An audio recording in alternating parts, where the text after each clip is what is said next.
IgnacioRomeroHidalgo.blogspot.com. El blog del profesor Ignacio presenta Básico sobre agua e hidratos en el gas natural. Séptima parte. Ahora vamos en el segundo intento. Comencemos otra vez con el metano. De 43 lo voy a elevar a 50. Con 50, aquí está, me da 1,45 la constante de equilibrio para metano. Y el Y sobre K, 0,48. Hago lo mismo ahora para etano. Y la constante de equilibrio para 50 me da 0,32. Y el Y sobre K me da 0,31. Y sumando estos dos me da 0,79. Todavía no llego a la unidad. Estoy en el segundo intento todavía. Vamos con el propano. Ahora, aquí está, propano. Entro con 50 y la presión y obtengo el valor de constante de equilibrio. Aquí está. Ah, pero el dividir Y entre K me da 1,848936. Entonces ya la sumatoria me dio más de la unidad. Detengo este caso aquí. ¿Qué significa? Que tengo que seguir aumentando la temperatura. 50 no es, tiene que ser mayor a 50. Vuelvo a un tercer intento. Me voy al tercer intento otra vez desde metano. Y observo, ya no 50, sino 60. Con 60 me da 1,6. Y sobre K es 0,43. Sigo con el etano. Aquí está el etano, 60 y me da 1. Y sobre K me da 0,10. La sumatoria me va a ser 0,53. Sigo con el propano. Para 60 me da 0,21. Y sobre K 0,41. Y la sumatoria me da 0,95. Ya está acercándose a la unidad. Pero entonces, como no hemos llegado a la unidad, podemos seguir con el siguiente componente. El isobutano. Este isobutano, cuando yo ingreso acá, me da 0,0820. Y sobre K 0,66. Cuando sumo, 1,61. ¿Qué significa eso? Que tampoco la temperatura de 60 grados Fahrenheit tiene que ser mayor a 60. En este tercer intento no lo logramos, tiene que ser mayor a 60. Vamos con el cuarto intento. Otra vez, metano, pero ya no es 60. Agarro 65 y digo 65, me da 1,65 aquí. Y sobre K es 0,42. Me voy con el etano. Es el mismo procedimiento. Con 65 aquí, extrapolo y me da 1,5. Y sobre K me da esto. Ya voy por 0,49. Voy con el propano. 65 y aquí el valor me da 0,52. Divido Y entre K me da 0,16. Voy sumando, me da 0,65. Voy con el isobutano. Aquí voy. 65 y esto me da 0,19. La suma, el Y sobre K 0,28 y la sumatoria me da 0,94. Aquí voy ya pues, 0,94. No he llegado a la unidad. Me voy con ahora el normal butano y aquí lo tenemos. Observemos, para 65 me estaría excediendo de esta advertencia que me está diciendo acá, que me dice que la zona de transición entre 55 y 61, y está, o 1500 y 2000 de presión, me dice que el valor se va hacia el valor de infinito, es decir que para 65 el valor se eleva demasiado por acá, y aquí lo que me dice es utilice el valor de 65, es decir, en pocas palabras, cuando el valor de temperatura está de 55 en adelante para el normal butano, tome infinito como valor de constante equilibrio, y todos sabemos que un número dividido para un número muy grande, esa Y sub I entre K me da 0, hasta que esta sumatoria me sigue dando 0,943232, no llegó todavía a 1. Este es para normal butano. Seguimos con el dióxido de carbono. Aquí se complica un poco la cosa porque 65 está fuera del gráfico, tendría que ser una continuación de estas líneas. 50, 52, 54, 56, 58, 60, 62, 64, 65 aquí. Y aquí trazo la vertical y luego la línea de 562.5 aquí. Sería como una extrapolación y yo lo pudiera colocar como infinito también. Sin embargo, coloqué 36. Si coloco infinito, esto me da 0.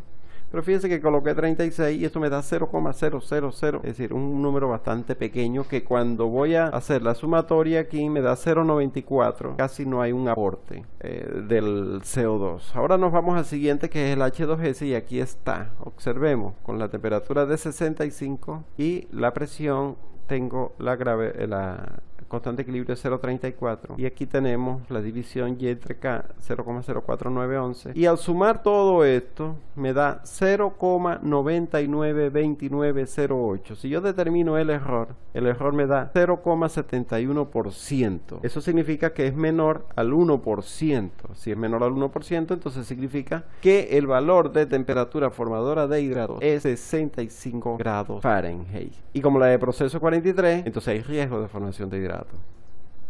Aquí está, 65, 43. Entonces existe lo que llaman la diferencia de temperatura entre la de proceso y la formadora de hidratos, que es restando la de hidratos menos la de proceso, y eso me da 22 grados Fahrenheit. Este valor positivo es lo que me está diciendo riesgo de formación de hidrato en 22 grados Fahrenheit. Ahora, si hay riesgo, pero hay agua libre, veamos, determinemos agua en la fuente. Como el sistema no me dice si está saturado o no, yo lo voy a asumir saturado. ¿Por qué? Porque casi siempre la fuente, el gas que parte saturado, a menos que digan lo contrario acá, que está subsaturado o que está sobresaturado. En este caso, como no lo dicen, yo lo voy a asumir saturado. Entonces, en F yo voy a determinar con la presión de 2850 y 92 grados Fahrenheit. Voy a determinar aquí con 92 y 2850. Yo tengo mi capacidad. En este caso me da 24 para 92 y 2850 me da 24,5 libras por millón de pies cúbicos normal. Y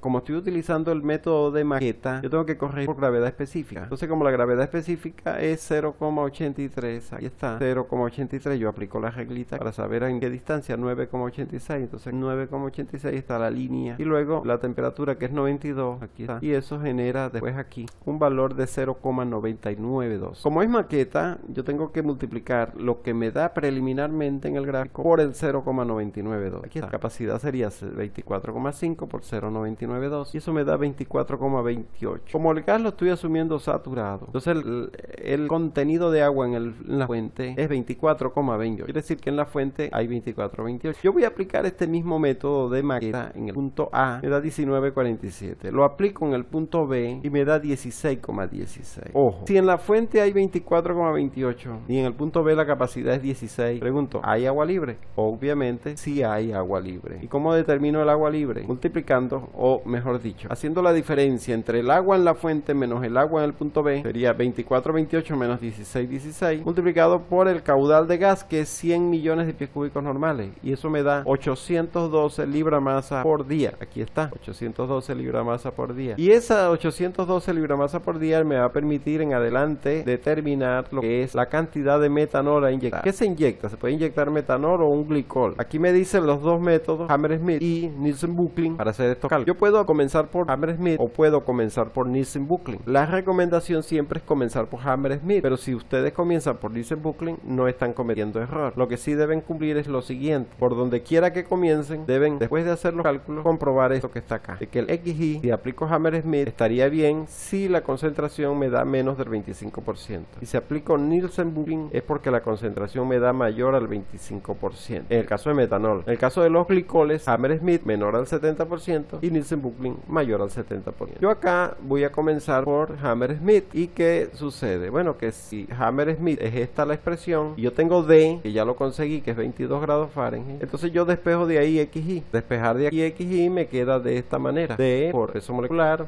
sobre 2335 más D por el peso molecular. Estoy despejando de aquí XY. Al despejarlo sustituyo ahora, porque tengo todo. Tengo el peso molecular. Ojo, este es el peso molecular del inhibidor. ¿De quién? Del metanol, en todo caso, que estoy usando, que sería lo que estamos inyectando, metanol. El peso molecular de metanol no es este 2402, es metanol. Y para eso tenemos una tabla con los datos del peso molecular de los inhibidores, como por ejemplo el metanol 3204. Esta tabla la pueden bajar también aquí en la descripción del video. Abajo podemos conseguir esta tablita. Aquí podemos conseguir peso molecular, una temperatura aproximada de descomposición, podemos determinar la densidad y una ecuación para la densidad, una ecuación importante, la ecuación para la densidad para los glicoles. Y bueno, aquí tenemos la densidad para metanol.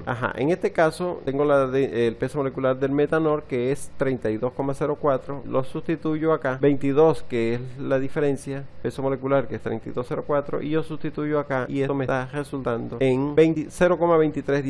O sea que hay 23,19% de concentración de metanol en el punto crítico para inhibir los hidratos. Comparo aquí, ¿y qué observo? Que me está dando menor al 25%. Si me da menor al 25%, quiere decir que está bien, no tengo que recurrir a Nielsen-Bucklin, me quedo con Hammersmith, y aquí está. Luego de tener esta concentración, yo digo, una concentración de un soluto en una solución es la masa del soluto entre la masa de la solución. Esa masa del soluto que está en el numerador y la masa de solución que está en el denominador es el soluto más el solvente.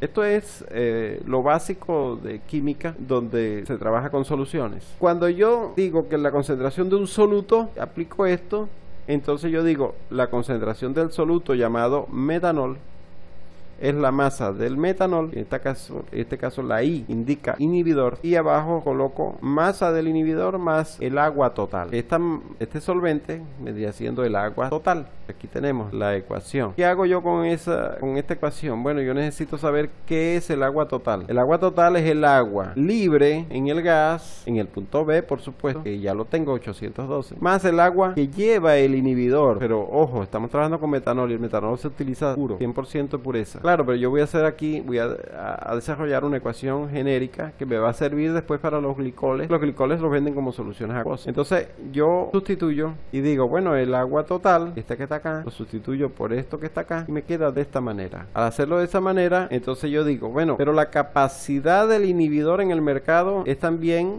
concentración, ¿no? Digamos, esta es la concentración del inhibidor en el mercado. La concentración del inhibidor en el mercado vendría siendo masa del inhibidor entre masa del inhibidor más la masa de agua en el inhibidor, que esta masa de agua es esta misma. Entonces yo digo, masa del inhibidor más la masa de agua del inhibidor, aquí está, lo despejo y me queda que es la masa del inhibidor entre la concentración. Porque estoy usando esta ecuación y estoy despejando el denominador. Este denominador es este. ¿Y por qué despejo el denominador? Porque el denominador está aquí. Este término con este término es todo este término. Entonces yo lo puedo sustituir por este y me queda de esta manera. Me queda esta expresión aquí abajo más el agua libre en el gas. Aquí está. Entonces me queda esto ya definitivo. Pero para esto, ¿qué tengo? El XY, claro, 0.2319. La concentración del inhibidor en el mercado, como es metanol, esta concentración es igual a 1. El agua libre, 812. Aquí está. ¿Y qué me queda? Despejar la masa del inhibidor. Aquí está. En esta expresión, yo sustituyo y despejo la masa del inhibidor. Fíjense que estoy sustituyendo este 0.2319, 1 como concentración, 812, que es el agua libre en el gas. Y me queda esto, yo despejo de ahí la masa del inhibidor. Me da 245. Quiere decir que yo necesito inyectar para inhibir los hidratos 245,15 libra-masa por día de metanol. Ojo, pero el metanol tiene un problemita, o mejor dicho, tiene dos problemitas. Uno es que se vaporiza mucho. Entonces yo necesito no solo inyectar lo que se requiere para inhibir los hidratos, sino que tengo que inyectar la parte que se va a vaporizar. Y tiene otro problemita, es que el metanol es soluble en hidrocarburos líquidos. En este caso, este ejercicio no indica que hay hidrocarburos líquidos, pero si llegase a ver, entonces el metanol también se diluye, o sea, hay una especie de solubilidad de metanol en el hidrocarburo líquido. Claro, aquí es cero porque no hay hidrocarburos líquidos, todo es gaseoso más el líquido que estoy inyectando, que sería el metanol. Pero si se vaporiza, entonces esto sí tengo que determinarlo. Tengo que determinar con esta gráfica, que sería la figura 2051, tengo que determinar la cantidad de metanol vaporizado. ¿Cómo se determina? Se determina con las variables del punto crítico. Sería con la presión de 562.5 y el valor de la temperatura de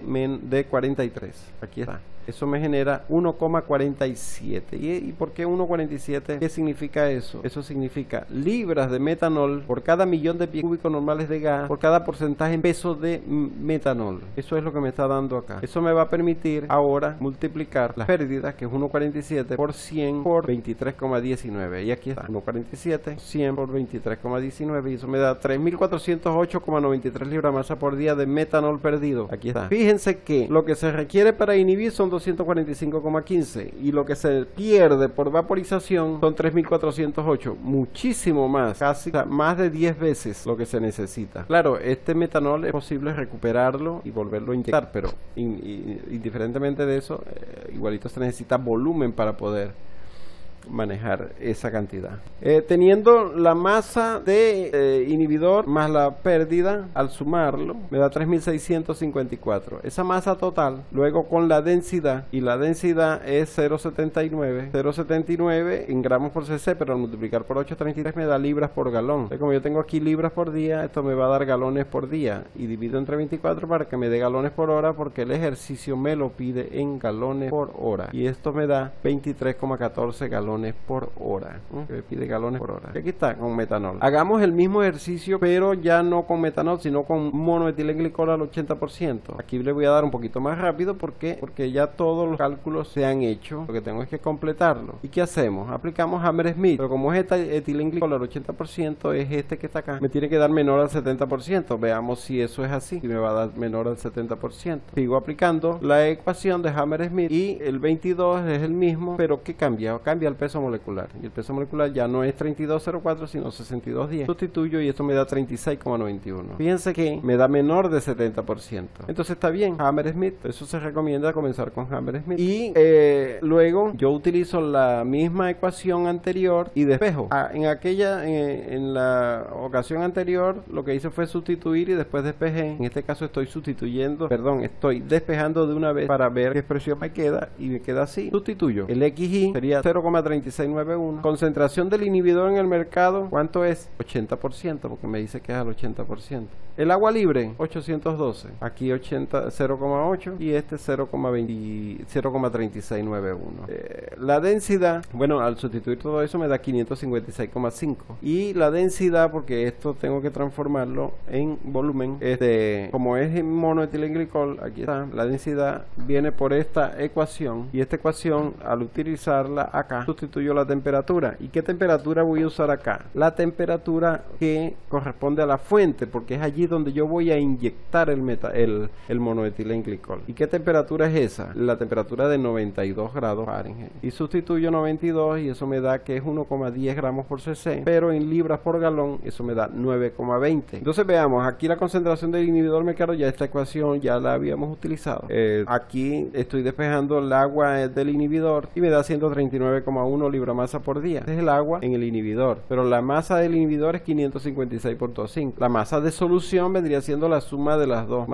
Aquí está, 695,6. Al tener las dos cantidades, 556,5 y 139, yo divido cada uno entre la densidad, 556 entre 920 y 139, que es agua, entre 833, y eso me da 77,21 galón por día. Pero me interesa es en galones por hora y eso me da 3,22 galones por hora. Y ese es el ejercicio, ¿no? Ahora, también está lo que llama el uso de la ecuación de Nielsen-Bucklin. En este ejercicio no se vio cómo se utilizaba, entonces aparte de eso yo voy a aplicarlo para que ustedes observen cómo es. Este es el ejercicio que está acá, de la ecuación de Nielsen-Bucklin. Este X del agua vendría siendo la fracción molar de agua y este D es la diferencia de temperatura, que ya la tengo aquí en 22. Yo despejo la fracción molar de agua y me queda que es igual a E a la menos D entre 129. Yo sustituyo el valor de 22 y saco el valor y me da 0,8432. Pero ojo, esto es fracción molar. Pero cuando aplicamos el método de Hammersmith, el X que nosotros determinamos anteriormente, que nos daba estos valores, eso es fracción por peso y este es fracción molar. Entonces yo puedo que la fracción por molar de agua más la fracción molar de inhibidor es igual a 1. La fracción molar del inhibidor sería 1 menos la fracción molar de agua. Es decir que aquí la fracción molar del inhibidor es 0,1568. Pero yo sé que la fracción por peso es la fracción molar y por el peso molecular y entre la sumatoria de la fracción molar y por el peso molecular. Esta es la conversión. Yo aquí puedo convertir fracción molar a fracción por peso. Entonces veamos, esta expresión se puede convertir en lo siguiente, que la fracción por peso del inhibidor es 1,78 entre 1,78 más la fracción molar de agua, 1 menos la fracción molar de agua. Esta expresión es, digamos, una simplificación. ¿Para qué? Para usarla con el X del agua, que me lo da cuando yo despejo de acá, que me da 0,8432, para no tener que usar esta otra donde tiene los pesos moleculares y todo lo demás. Este 1,78 sale de esta relación de pesos moleculares que están del inhibidor y del agua. Del agua es 18. Entonces aquí sustituyo 0,8432. Fíjense acá, sustituyo 0,8432 y me dice que el XY es 0,2487. Quiere decir que me está dando 0,2487 y para Nielsen-Bucklin me tiene que dar mayor de 25%. Como me está dando menor de 25%, significa que si yo hubiese comenzado allá con Nielsen-Bucklin y al darme menor a 25%, hubiese tenido que migrar migrar a Hammersmith, que hubiese trabajado doble. Entonces, por eso es preferible comenzar por Hammersmith. Entonces, esto para que sepan cómo se trabaja con Nielsen Booking, porque no siempre ocurre esto. A veces cuando se determina esa fracción por peso en Nielsen Booking resulta mayor de 25% y por tanto se mantiene allí. Al igual que en algunas circunstancias se aplica Hammersmith y el valor me da mayor de 25% y entonces tengo que migrar a Nielsen Booking. Ok, pero eso para que sepan cómo se trabaja con Nielsen Booking. Otra, quiero mostrarles acá cómo se hace con el manejo de la figura 2052, que la figura 2052 es la siguiente. Está acá. Tiene por acá porcentaje de metanol en la fase hidrocarburo y por acá tengo la temperatura y por aquí tengo el porcentaje de metanol, que sería el XI, fracción por peso. En este caso, ¿cómo se utiliza esta gráfica? Bueno, se utiliza porque resulta que el metanol es soluble en hidrocarburos líquidos y entonces yo necesito saber qué cantidad se va con el hidrocarburo líquido para poderlo inyectar también, para que no me vaya a afectar a la hora de hacer una inyección de metanol para inhibir hidratos. Entonces, ¿qué hacemos? Vamos a ver este ejercicio. Es el mismo anterior, el 35. Y vamos a ver este ejemplo. El ejemplo dice que es un gas que tiene una producción asociada de condensado de 13 barriles por millón de pies cúbicos normales. Y el condensado tiene una gravedad PI de 48 y un peso molecular de 143.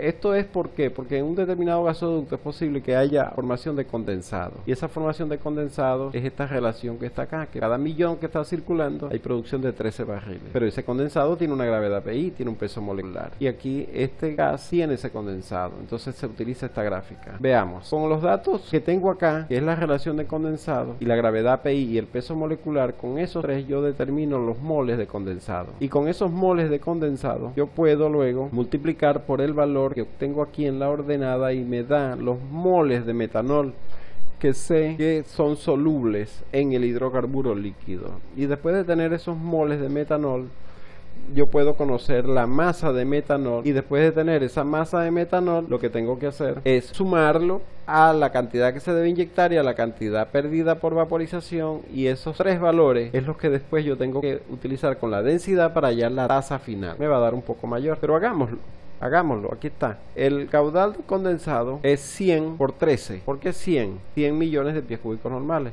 ¿Por qué 13? 13 barriles por cada millón. Entonces eso me da 1300 barriles por día. Esos 1300 barriles por día, conociendo la densidad del condensado, yo puedo, aquí la gravedad PI, para hallar la densidad del condensado, que es 48, sustituyo la densidad del agua, que es 350. Eso me da la densidad del condensado en 275,9 libras por barril. Esos moles de condensado es el caudal, que ya lo tengo aquí 1300, por la densidad, que ya la tengo 275,9, y entre el peso molecular, que es 143. Yo sustituyo y eso le da 2508,3 moles de condensado. Esos moles de condensado los sustituyo acá, y luego con la temperatura de 43 y el porcentaje de metanol, que es 23,19%, la intersección acá me dice que es 0,08% la solubilidad. Multiplico 2508,3 por 0,08 entre 100 y eso me da 2 libramol por día, los moles de metanol disueltos. Luego lo que hago es conseguir la masa multiplicando por el peso molecular y me da 64,08, y eso luego lo voy a sumar al 245,15 y 3408, y esa masa es la que voy a usar para luego conseguir la tasa nueva que está acá. La tasa. ¿Con qué? Con las densidades. Muchas gracias. Hasta un próximo video.